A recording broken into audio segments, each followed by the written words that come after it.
Hello friends, आपका अपने channel study for genius में स्वागत है। फ्रेंड्स, आज हम लोग जो पढ़ने वाले हैं फ्रेंड्स, वो है हमारा लेसन प्लान 9। ठीक है फ्रेंड, लेसन प्लान आज हम लोग 9 देखेंगे, किसमें हिंदी में देखेंगे फ्रेंड्स।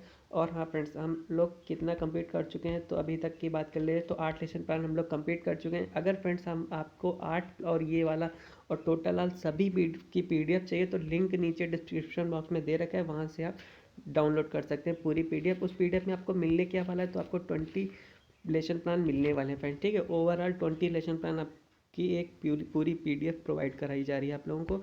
चलिए फिर देख लेते हैं फ्रेंड्स, लेसन प्लान होता क्या। फ्रेंड्स, आप जो भी अपना कोर्स कर रहे हो एजुकेशन से रिलेटेड, चाहे DLED कर रहे हो, चाहे BEd कर रहे हो फ्रेंड्स, कुछ भी कर रहे हो, चाहे जिस यूनिवर्सिटी से कर रहे हो, ठीक फ्रेंड्स, कोई मैटर नहीं है। उसमें आपको लेसन प्लान बनाना ही रहता है। कौन बनवाता है, तो कॉलेज की तरफ से बनवाना रहता है फ्रेंड्स। ठीक है, और आपको बनाना रहता है। क्यों बनाना रहता है, क्योंकि जहाँ पे भी आपकी माइक्रो टीचिंग लगती है, वहाँ पे आपको पढ़ाना रहता है। तो क्या पढ़ाएंगे, तो जो आप लेसन प्लान बना के ले जाएंगे वही आपको पढ़ाना रहता है। अब माइक्रो टीचिंग होती है क्या है, माइक्रो टीचिंग वो होती है जहाँ पे किसी अदर कॉलेज में आपको जाके टीचिंग करनी रहती है, पढ़ाना रहता है छोटे बच्चों को, क्लास 8 तक या 5 तक, जो भी आपके कोर्स के अकॉर्डिंग है फ्रेंड्स। ठीक है, तो ये बात हो गई आपकी माइक्रो टीचिंग की। अब ये फाइल फ्रेंड्स बनती है, फाइल मिलती कहाँ से है, तो कॉलेज की तरफ से किट प्रोवाइड कराई जाती है। उसमें से फाइलें, उसमें किट में फाइलें रहती हैं। उन फाइलों में जो है फ्रेंड कई कई प्रकार की फाइलें बनती हैं। उसमें से लेसन प्लान नाम की एक फ़ाइल भी बनती है, एक दो फाइल बनती है फ्रेंड्स। ठीक है, तो आपने अपने ग्रेजुएशन के अकॉर्डिंग जो भी सब्जेक्ट लिया हो उसके अकॉर्डिंग सभी का अपना अपना सब्जेक्ट रहता है। तो हम जो बात करने वाले वो हिंदी की करने वाले फ्रेंड। आपको बहुत ही अच्छे से फाइल कंप्लीट करनी है। लेसन प्लान बहुत ही अच्छा, चाहे ब्लैक प्लेन स्केच का यूज कीजिए, चाहे ब्लू स्केच का यूज कीजिए, और बहुत ही अच्छे से लिखिएगा ब्लैक एंड ब्लू पेन का यूज करके। ठीक है बच्चों, बहुत ही अच्छे से सजा के लिखिए ताकि एग्जामिनर आपके इम्प्रेस हो जाएं। ठीक है, चलिए फिर देख लेते हैं, क्योंकि फ्रेंड्स इसमें क्या होता है, आपको मार्क्स मिलते हैं। ठीक है, इस वजह से हम बोल रहे हैं। देखिए, इधर आपका हो गया डेट, इधर आपकी डेट पड़ेगी, फिर आपका विषय पड़ जाएगा हिंदी, उपकरण हो गया गद्य, और प्रकरण हो गया राजधर्म। प्रकरण कहते हैं किसे, जो भी आप लेसन पढ़ाएंगे फ्रेंड, जो भी आप पाठ पढ़ाएंगे हिंदी का, उसी का नाम यहाँ पे प्रकरण में पड़ता है। अब वो पाठ क्या है, गद्य है, पद्य है या व्याकरण है, वो यहाँ पे पड़ जाता है।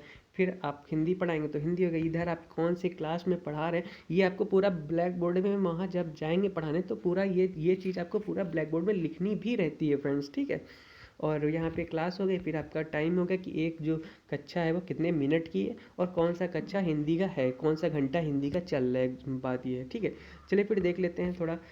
देखिए फ्रेंड्स, अगर बात की जाए प्रशिक्षण केंद्र की, यहाँ पे आपका प्रशिक्षण केंद्र का नाम पड़ेगा जहाँ पे आपकी माइक्रो टीचिंग लगेगी। ये आपके क्लास टीचर बताएंगे। ठीक है, आप लोगों की कहाँ माइक्रो टीचिंग लग रही, वहाँ पे ये आपका कॉलेज का नाम, स्कूल का नाम लिखा जाएगा। अगर अभी तक आपको नहीं पता तो आप छोड़ दीजिएगा, जब क्लियर हो जाए तो आप डाल दीजिएगा, क्योंकि ऐसा होता है ना, कई कॉलेज की अलग अलग कॉलेजों में लग जाती है, 2 से 3 कॉलेजों में भी माइक्रो टीचिंग लग जाती है, तो आपको पता नहीं कौन सा कॉलेज मिले, तो ये भी रहता है। ठीक है, चलिए फिर देख लेते हैं सामान्य उद्देश्य। देखिए फ्रेंड, हाँ कुछ उद्देश्य पढ़ते हैं, जैसे सामान्य उद्देश्य हो गया और विशिष्ट उद्देश्य हो गया।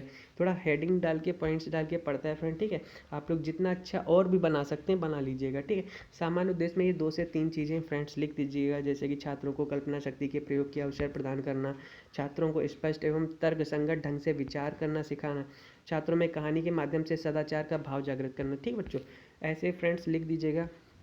विशिष्ट उद्देश्य भी पड़ेगा, छात्रों को यह बात ज्ञात हो जाएगा कि राजा के कर्तव्य क्या होते हैं। इस कहानी से बच्चों के अंदर सत्य, अहिंसा, धर्म, प्रियता तथा कर्तव्य परायण का बोध विकसित होगा। ठीक है बच्चों, इस टाइप से आपको कुछ पॉइंट्स लिखने रहेंगे जो कि अच्छा लगता है। सहायक सामग्रियाँ लिख दीजिए। अब आपकी सहायक सामग्री क्या रहेंगी, राजा के दरबार को दर्शाता हुआ चित्र। देखिए, आपको एक चार्ट बना के ले जाना, जो एक वाइट कलर का फ्रेंड्स मार्केट में चार्ट मिलता है ना, 3 4 5 रुपए का जो भी है, वो आपको लगा। देखिए बच्चों, क्या फ्रेंड्स क्या होता है, बच्चे क्या करते हैं, बच्चे जितनी ज़्यादा चीज़ें देख के सीख जाते हैं ना, उतना ज़्यादा बता के वो नहीं सीख पाते।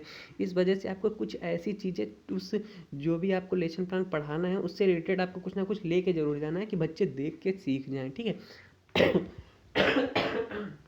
सॉरी, तथा अन्य उपयोगी वस्तुएं भी आपको ले जानी है। कक्षा उपयोगी वस्तुएं आपको ले जानी है, दिखाने के लिए कि बच्चों ये देखिए ऐसा होता है, वैसा होता है। या फिर जैसे छोटे छोटे राजा रानी की आप कार्टून टाइप का ले जा सकते हैं। ठीक है बच्चों, कुछ भी ले जाइए, ताकि क्या होता है एग्जामिनर भी इम्प्रेस होता है इससे और बच्चे भी इम्प्रेस होते हैं। और बच्चों फ्रेंड्स हम आपको एक चीज़ बताते हैं आखिर टीचिंग होती क्या है।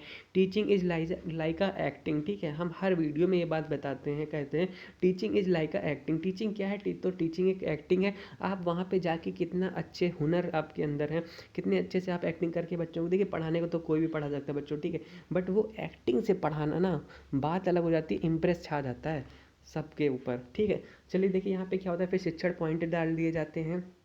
और फिर पूर्व ज्ञान का मतलब समझ रहे हैं बच्चों क्या होता है। आप बाई चांस किस क्लास के बच्चे को पढ़ा रहे हैं देख लेते हैं।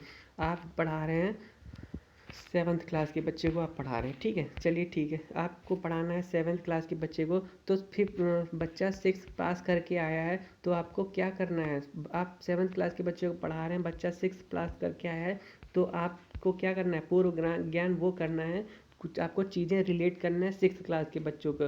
बच्चे ने 6th क्लास तक के अभी तक क्या पढ़ा, उसको क्या जानकारी है, वहाँ से चीज़ें आपको रिलेट करनी है कि बच्चों अभी तक आप ये पढ़ते हुए आए हैं, बट थोड़ा आपको अब और पढ़ने की ज़रूरत है, इस टाइप से आप कुछ बोल सकते हैं, है ना। बच्चे को भी अच्छा लगेगा, अरे वाह आज तो कुछ नहीं है, नया कुछ सीखने को मिलने वाला है, बच्चे का इंटरेस्ट जगेगा।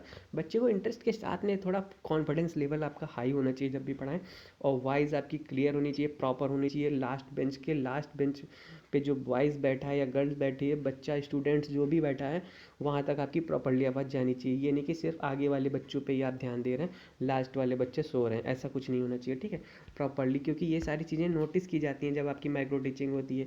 एक पर्यवेक्षक पीछे बैठा रहता है, आपको निगरानी करता है कि आपके आपके जो आपका जो बॉडी लैंग्वेज है और आप किस बच्चे पे कितना फोकस कर रहे हैं, आपका जो आई साइड है, आप किधर क्या देख रहे हैं बच्चों, ठीक है। ये नहीं कि एक ही बच्चे को बार बार देख के पढ़ा रहे हैं, पूरे क्लास में आपकी नज़रें दौड़ती रहनी चाहिए, ठीक है। ये सारी चीज़ें होती हैं, कुछ पॉइंट्स होते हैं। देखिए अब आपको देखना है प्रस्तावना प्रश्न, ये आपकी एक्टिविटीज़ हैं, ये क्लास में स्टूडेंट्स जो बैठे हैं उनकी एक्टिविटीज़ हैं। आपको फर्स्ट क्वेश्चन इतना इजी पूछना है कि पूरी क्लास को उसका आंसर पता हो बच्चों, ठीक है, पूरी क्लास को आंसर पता होना चाहिए उस चीज़ का, उस क्वेश्चन के आंसर का, ठीक है। तो फिर आपको देखिए आपको लेवल कैसे करना है, आपको इजी टू मॉडरेट चलना है, फिर इजी टू हाई चलना है। आपका फर्स्ट क्वेश्चन एकदम इजी होना चाहिए, फिर आपका हाई, फिर आपको थोड़ा मॉडरेट, फिर हाई में जाना है, ठीक है। लास्ट में इतना हाई क्वेश्चन आपको पूछना है कि कोई क्लास बता ही ना पाए, और बता भी रहा है तब भी कोई दिक्कत नहीं है, ये तो अच्छी बात है अगर बता पा रहे। एक दो बच्चे होते हैं जो टैलेंटेड होते हैं, मल्टी टैलेंटेड होते हैं, प्रयास करते हैं बताने का हर एक चीज़, ठीक है, उनका भी हमको कहना ठीक है बच्चा गुड, तुम आपने बताया। और हाँ अगर और किसी को पता है तो कोई कोई कहेगा सर मुझे नहीं पता है, तो कहना ठीक है अब आज हम आप लोगों को सभी को बताएंगे, ठीक है, ऐसा करके आपको कुछ बोलना है वहाँ पे इस टाइप से, ठीक है। और हाँ चलिए देखते हैं, देखिए ये आपके ऊपर, तो फर्स्ट क्वेश्चन आपको कहें जैसे पुटअप करना है, इस टॉपिक से रिलेटेड बात कर रहे हैं, तो भगवान शिव का धनुष किसने तोड़ा, तो सभी को पता ही होगा।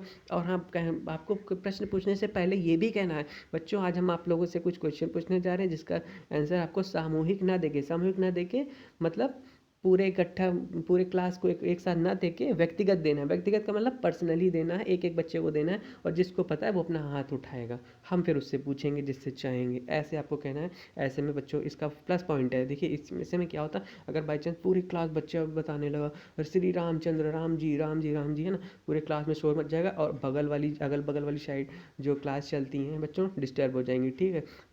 लोग सोचेंगे यार इतना शोर क्यों हो रहा है, ये कोई नहीं सोचेगा कि नहीं सर पढ़ा रहे हैं बहुत अच्छा, तो बच्चे लोग यही पहले पॉइंट पॉइंट पे ध्यान देंगे कि शोर बहुत हो रहा है यार, ठीक है। तो आपको ये भी ध्यान रखना है कि क्लास से बाहर शोर भी नहीं जाना चाहिए, है ना बच्चों। बेशक आप पढ़ा रहे हो तो वो शोर जा रहा है, बट ये चीज़ें पॉइंट्स होती हैं, तो आप एक एक बच्चे से पूछेंगे, ठीक है बच्चों। और फिर क्या करेंगे, नेक्स्ट क्वेश्चन पूछेंगे रामचंद्र किसके पुत्र थे, तो लोग बताएंगे, कुछ बच्चे बताएंगे दशरथ के।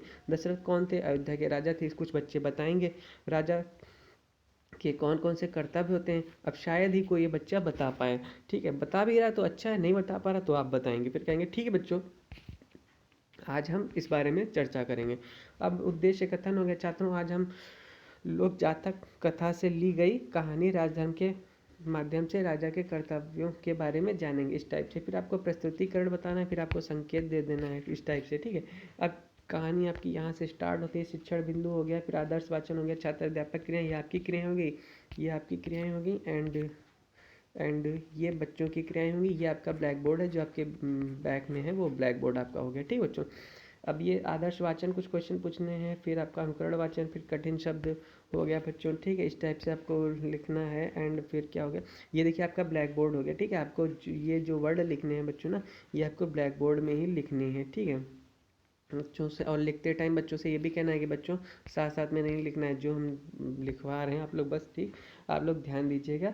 एंड फिर क्या आपको कहना है, आपको लास्ट में सब कॉपी भी चेक करनी है। और हाँ, आपको जो भी लिखेंगे बोलते बोलते लिखेंगे, ठीक है। जिससे क्या होगा, बच्चे जो बैठे रहेंगे उनका माइंड कॉन्सेंट्रेट होगा ब्लैक बोर्ड पे। अदरवाइज़ क्या होगा, वो बच्चे बातें करने लगेंगे कि अरे सर तो लिखने में व्यस्त हैं, चलो हम तब तक बतिया लें। ये आपको देखिए फिर संदर्भ, प्रसंग एंड व्याख्या करनी है, और उसको इतने अच्छे बच्चे ध्यानपूर्वक सुनेंगे उस टाइम पे, ठीक है। जब आप इस चीज़ के प्रसंग प्रसंग व्याख्या जब करेंगे, एक एक चीज़ को समझाएंगे, बताएंगे सभी बच्चों को, तो बच्चे एकदम ध्यान से सुनने चाहिए। क्यों? क्योंकि जो लास्ट में फिर आपको क्वेश्चन पुटअप करना है, और उस क्वेश्चन जो आप पुटअप करेंगे उसके सभी बच्चों को आंसर भी आने चाहिए, ठीक है। ये सारी चीज़ें होती हैं। एंड फिर देखिए मौन वाचन हो गया आपका। एंड फिर क्या हो गया, बोध प्रश्न। ये देखिए आप बोध प्रश्न लास्ट में करेंगे, जो कि ब्रह्मदत्त नामक राजा क्यों प्रसिद्ध थे, ब्रह्मदत्त भेष बदल कर क्यों घूमता था, बोधिसत्व कौन था, गोदे कैसे थे। तो इस ये देखिए बच्चे क्या कर रहे हैं, ये देखिए बच्चों की क्रियाएं हैं, बच्चे सभी का आंसर दे रहे हैं, ठीक है। और देना भी चाहिए बच्चों, ठीक है। क्योंकि आपने इतनी मेहनत से करके पूरा टॉपिक आपने पढ़ा दिया, पूरा चैप्टर पढ़ा दिया, तो बाद में बच्चे को क्या कर्तव्य बनता है, बच्चे का यही तो कर्तव्य बनता है कि अगर हमको सर ने या मैम ने अच्छे से पढ़ाया तो हम उसका आंसर बता पाएंगे। और देखिए बता भी रहे हैं।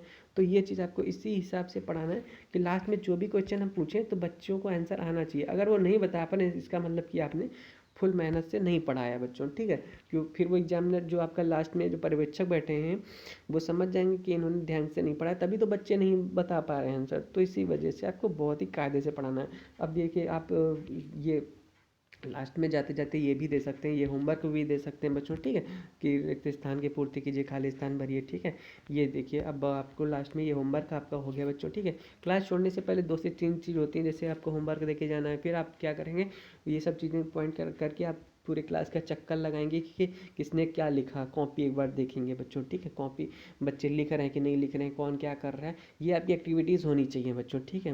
चलिए फिर यहाँ तक की था आपका ये पूरा चैप्टर। ये इधर आप छात्राध्यापक हस्ताक्षर डाल देंगे, ये पर्यवेक्षक के हस्ताक्षर।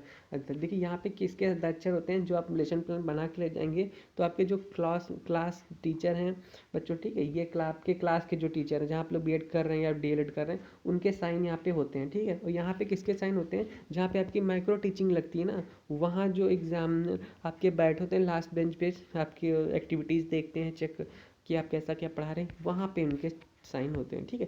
चलिए फिर मिलते हैं नेक्स्ट वीडियो में लेसन प्लान 10 नंबर के साथ में, कौन सा है, बाल लीला है सूरदास जी की, ठीक है। फिर मिलते हैं, तब तक के लिए अपना ख्याल रखिएगा and thank you for watching this video.